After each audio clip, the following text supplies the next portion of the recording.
Hi, I'm Ashley Edwards, and the vulnerable population that I chose was foster parents. And this presentation will go over some of the health concerns and some of the reasons that the foster parents are a vulnerable population. I'll also be talking a lot about the foster kids because I think it goes hand in hand because they're so related. Um, with the foster parents caring for the foster children. And also, there's not been a lot of research done on the health concerns and health risk for the foster parents. There's definitely been a lot more research done on the health risk and concerns for foster children. And we know that many of these children are at a higher risk for physical and mental illnesses and conditions and concerns, which can be very hard for foster parents to deal with and can cause a lot of stress and be burdensome and can affect their health as well.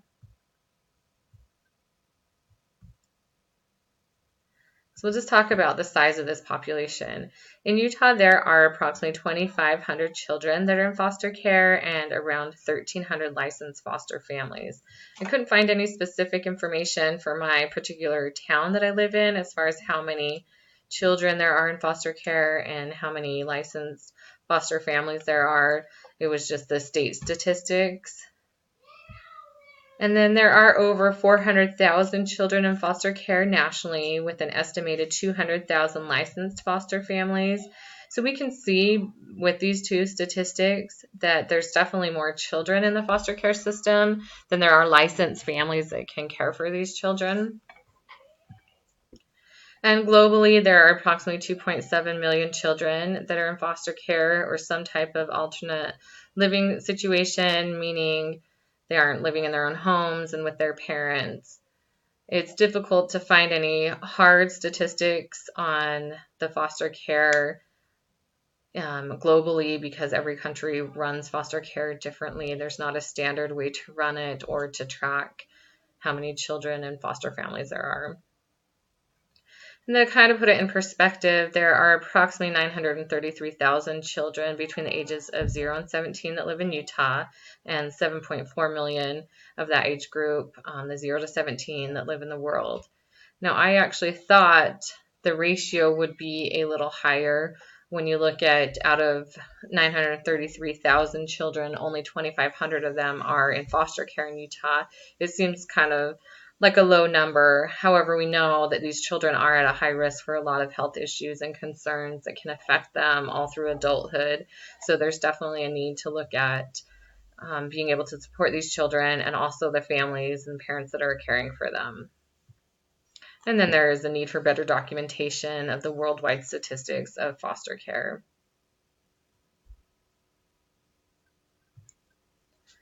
So foster care is also known as out-of-home care.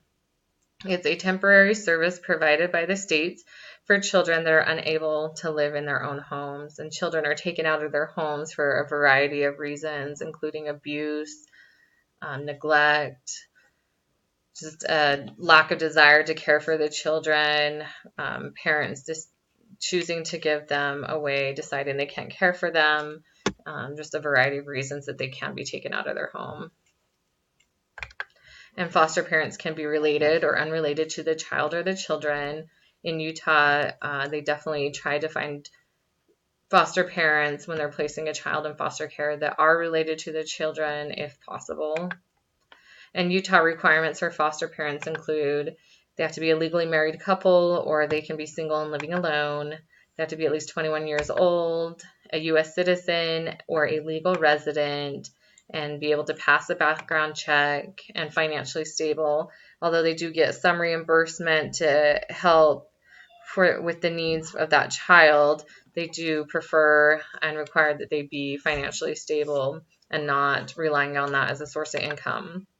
And then they have to be healthy, and that's just determined by their doctors. So some of the social determinants of health for this population are children in foster care come from a lot of different backgrounds. So it can be challenging for these families and these parents that are taking these children to know exactly how to parent and how to help these children. And there seems to be a lack of education and assistance for handling children who have experienced trauma These parents need some more education on how to handle them and how to best help support them. And this can be a really trying and difficult time for the foster parents and the foster children, and they don't always have the support or support groups that they need.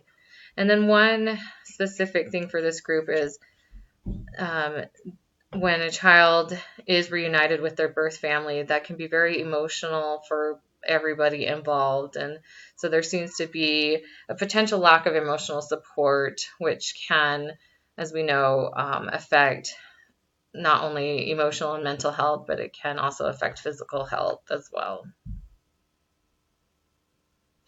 So again, we'll just talk about some of the specific concerns. We've mentioned dealing with children who have experienced trauma. This is almost a given when a foster parent takes a child. Most of the children have experienced some form of trauma, and so that can be very challenging for them. And then working with parents in the reunification process. I know that can be a very stressful time. I have a family member that has done foster care, and in talking with her, she says it's just so emotional draining. She can't even really describe it. And you become so attached to that child, and you see some of the hurt that has been brought onto them by their birth parents, and then knowing that you have to try and work with them and get that child placed back with them can be very hard and difficult. And then working with courts and caseworkers, it's another stress, and can be kind of a financial burden with maybe having to take off time from work to get to the meetings or the court hearings. And so those are just some specific factors that are kind of unique to the foster parents and foster families. And some of the root causes is, unfortunately, more children are entering into the foster care each year due to neglect and parental substance abuse. And we can see that there's more children entering into the system than there are foster families that are able and available to take care of these children. So that puts them at a unique situation. Parents who are already fostering may be asked to take on more children, and then just also seeing, all the abuse and things that these children are exposed to can be a very difficult thing for the children and for the parents. So foster parents are required to be financially stable, in good health, and have a clean home with plenty of room for these foster children. So according to Maslow's hierarchy of needs, the parents should be in a financially stable and good health situation and able to provide that for their children that they are fostering. They should be able to have a clean home for them and be able to support them and make them feel safe. Excuse me. And then foster parents and children experience many different emotions. We know that foster kids can experience grief and anger and depression and not understand why they were taken from their parents, and also feel anger towards their parents and project some of that anger towards their foster parents. So I think those, the esteem and love and belonging are definitely needs that may not be met in the foster parents or the children. Again, in talking with my family member that has done foster, she is currently caring for an 11-year-old girl, and she feels like she does so much for this girl, and the daughter, or the girl that's living in their home, which she considers her daughter, doesn't ever seem to appreciate that any of the things that they do for her. And so I think there's on both ends a lack of the love and belonging that's being met, and I think that is a common thing that can happen in foster parents and foster children. And the ultimate goal for foster care is either reunification or adoption.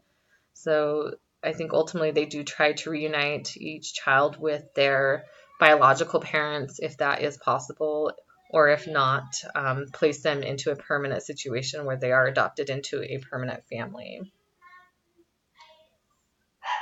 And we know that studies have shown that if a child is able to be placed into an adoption situation or a permanent situation where they do feel safe and they are having all their physical needs and their emotional needs met, then they can go on and become productive adults once they get older. And then, foster parents can help these children feel safe and secure, and they can aid in their growth and development, which is a big help for these children.